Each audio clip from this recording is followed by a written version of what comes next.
Ever found yourself scrambling to tie a necktie before an important meeting or special event, only to end up with a lopsided, sad-looking knot? Mastering a classic necktie knot doesn't have to be a mystery. Today, we're going to demystify the four-in-hand knot, one of the easiest and most versatile tie knots you can learn. It's perfect for almost any occasion and will have you looking sharp in no time. First, flip up your shirt collar and drape the necktie around your neck, ensuring the wide end is on your dominant side. The wide end should hang about 12 inches lower than the narrow end. This initial length is crucial for achieving the perfect finished length, so take a moment to get it right. Next, take the wide end of the tie and cross it directly over the narrow end, forming an X shape just below your chin. Make sure the wide end remains on top as you complete this first crossover.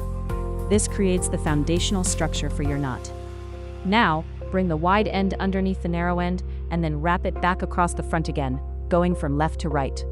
You're essentially wrapping the wide end around the narrow end twice to build the distinct shape of the four-in-hand knot.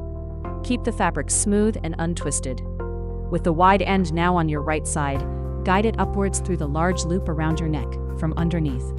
Pull it all the way through, bringing it out over the top. This step starts to form the visible part of your knot. Finally, bring the wide end down through the front loop you just created in the knot. Hold the narrow end with one hand and gently pull the wide end down to tighten the knot, sliding it up snug against your collar. Adjust the knot until it sits straight and firm. For that extra touch of sophistication, create a tie dimple. Just before fully tightening your knot, pinch the fabric directly below the knot with your thumb and index finger, creating a small vertical fold. Then, pull the wide end down to secure the dimple as you slide the knot into place. This subtle detail adds elegance and character to your tie, making you look even more polished. And there you have it, a perfectly tied four-in-hand knot.